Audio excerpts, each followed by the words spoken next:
So welcome back to our channel. So आज मैं आपको दिखाने जाऊंगा कि इस क्वेश्चन को कैसे सॉल्व किया जाता है।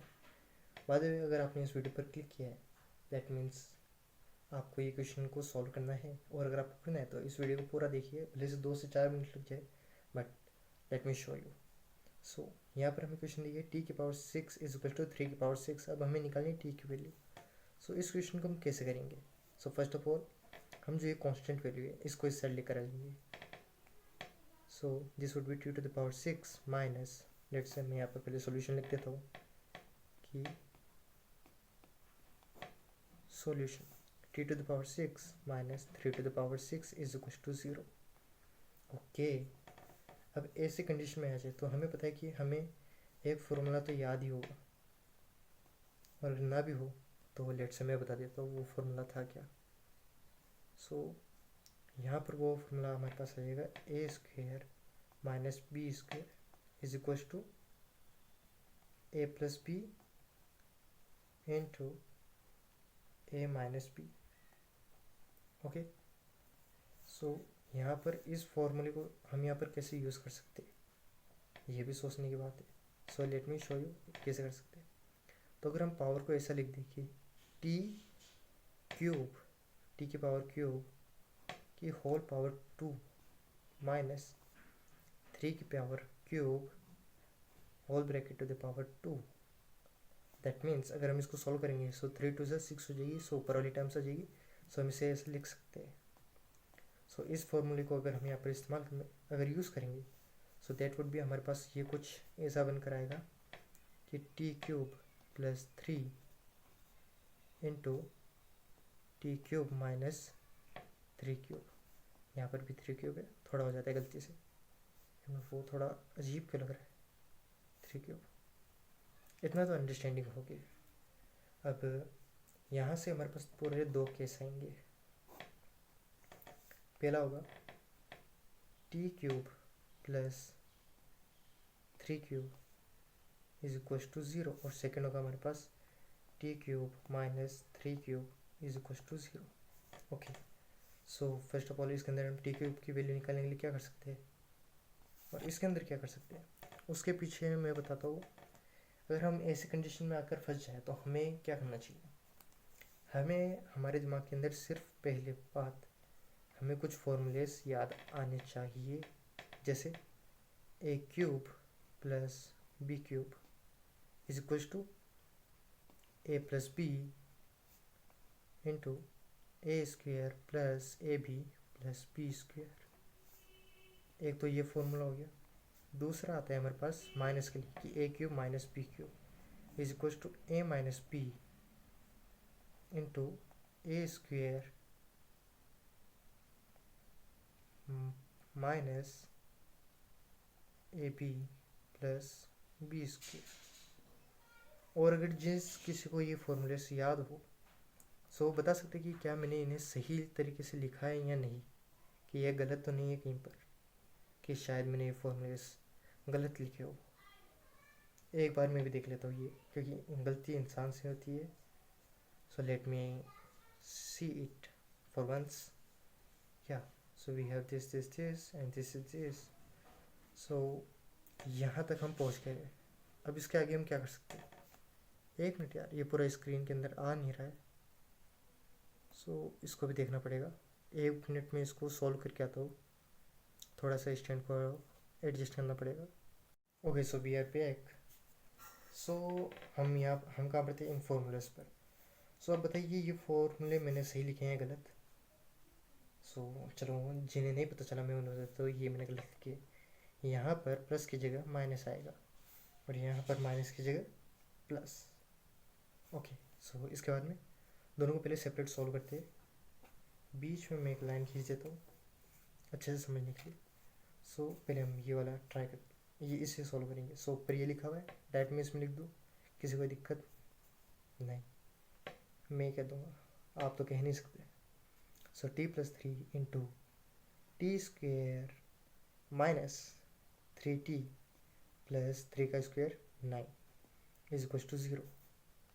सिमिलरली यहाँ पर देखें हम, so this would be t - 3 into t square plus 3t plus 9 is equal to 0। अब फिर से अब मैं यहाँ पर केस बनाऊँ या दोनों को अलग अलग सॉल्व करूँ, बात सेम तो नहीं होगी, सेम ही होगी बाय द वे। सो पहला हमारे पास बनेगा यहाँ पर t प्लस 3। कैसे? अगर हम इस चीज़ को यहाँ पर मल्टीप्लाई यहाँ पर 0 के साइड में भेज दें, ओके, अब वो भेजना उतनी कैलकुलेशन आनी चाहिए इंसान को। और सेकंड हो गया हमारे पास T square minus 3t plus 9 is equal to 0। Okay, T की वैल्यू हमारे पास यहाँ से आ जाएगी t1 is equal to -3। t1 मैंने क्यों लिखा? क्योंकि हमारे पास क्वेश्चन में हमें दिया था t की पावर 6, दैट मीन्स t के हमारे पास टोटल 6 वैल्यूज आनी चाहिए। सो t1 हो जाएगा -3 एंड देन यहाँ पर हम t की वैल्यू निकालने के लिए फॉर्मूला लगाएंगे हम -b plus minus under root b square minus 4ac divided by 2a। अब ये कौन सा है? ये फॉर्मूला सभी को पता होना तो चाहिए, बट ये b/ac ये क्या है? सो ये होते हैं constants. So A is equal to A होता है हमारे पास टी स्क्वेयर के साथ में जो कॉन्स्टेंट है वो, और वो क्या है हमारे पास 1।